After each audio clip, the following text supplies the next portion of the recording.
it's going to be hard. Okay. It's going to be hard. Everything is going to support that it's hard. And it really isn't hard to find buyers. Buyers is honestly way easier than finding sellers, in my opinion, and a lot of other people's opinions that I work with. So I wanted to talk about that. And you want to look at what's going on in the market. What are your buyers currently buying in that market? And really figuring that out.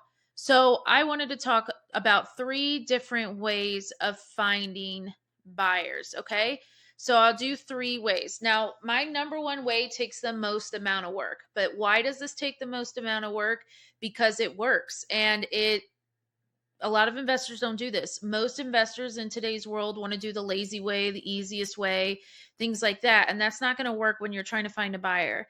All of your money is in your buyer's list. That's where your money comes from. These are people that buy from you all the time. So it is really important that you take the time to nurture this list and take your time and do the hard task.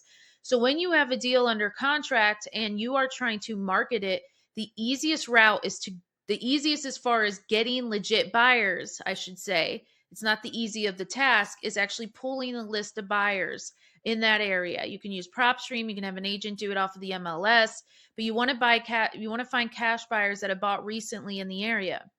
Now, when you do that and you start reaching out to them, you can tell them that you have seen them buy properties along the same lines. You have a property right now. This is my number 1 way. This is the most direct. You know, these people can perform because they have the money because they paid cash. And you know that they are also, especially if you see them like multiple times on the same list, they are investors themselves. And so you want to do this. You want to reach out to them. And this does take more work, but this is the best way to get properties sold quickly with people that can perform, that won't probably put you through a lot of hoops like the other avenues. This is my number 1 way. This is the way I tell my students, and they can vouch for that here. This is what works. You have to pull a list of cash buyers in that area and reach out to them and see if they're interested in more properties. Okay. So that is what you want to do for number 1.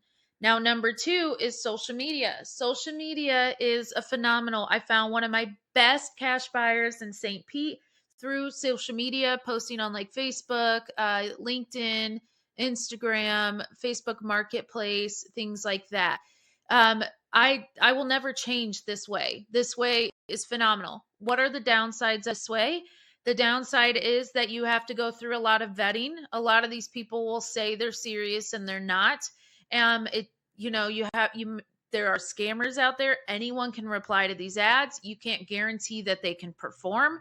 There's a lot of other wholesalers, but you get a lot of people here. I know a lot of buyers, and even my own team will scour the Facebook groups for properties. So there are serious people here, but you want to be really on top of it. You want to make sure you're vetting them, that you actually get on the phone with them, you have conversations with them.